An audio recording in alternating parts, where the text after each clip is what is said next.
আজি বিভিন্ন ডিষ্ট্ৰিক্ট হেডকোৱাৰ্টাৰত যিটো মুদাকান্ত ডক্টৰ ভূপেন হাজৰিকাৰ যিটো কাৰ্যসূচী ডক্টৰ হিমন্ত বিশ্ব শৰ্মা ডাঙৰীয়াই যিটো কৰিব দিলে সেই কাৰ্যসূচী বা সেই প্ৰগ্ৰামটো খুব ভাল হৈছে আৰু সেইটো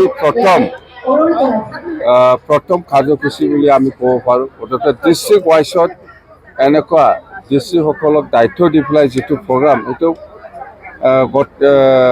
ক'ব গ'লে সেইটোৱে প্ৰথম বুলি আমি ক'ব পাৰোঁ। মুঠতে খুব ভাল ইনিচিয়েটিভ।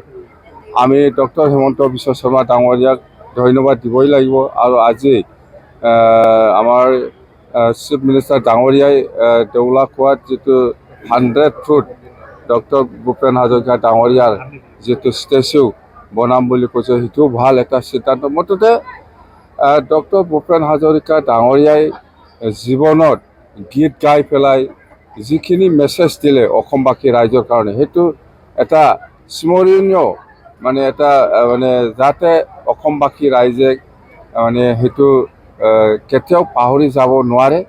সেই কাৰ্যসূচী লৈ পেলাই যিটো প্ৰগ্ৰাম কৰিছে সেইটো খুব ভাল ইনিচিয়েটিভ বা খুব ভাল প্ৰগ্ৰাম বুলি আমি ক'ব পাৰোঁ। কথা সেইটোৱে।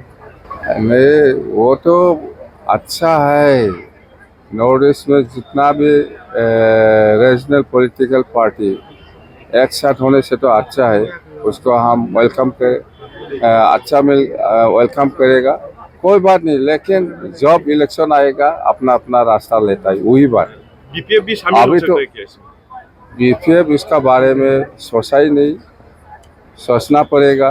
लेकिन देखो जब इलेक्शन आएगा ना, ये मेरा बहुत एग्जाम्पल है। असम में जितना भी हमारा छोटा छोटा रीजनल पार्टी था, हम भी पहले 10 साल पहले हम भी कोशिश किया था, लेकिन नहीं हुआ।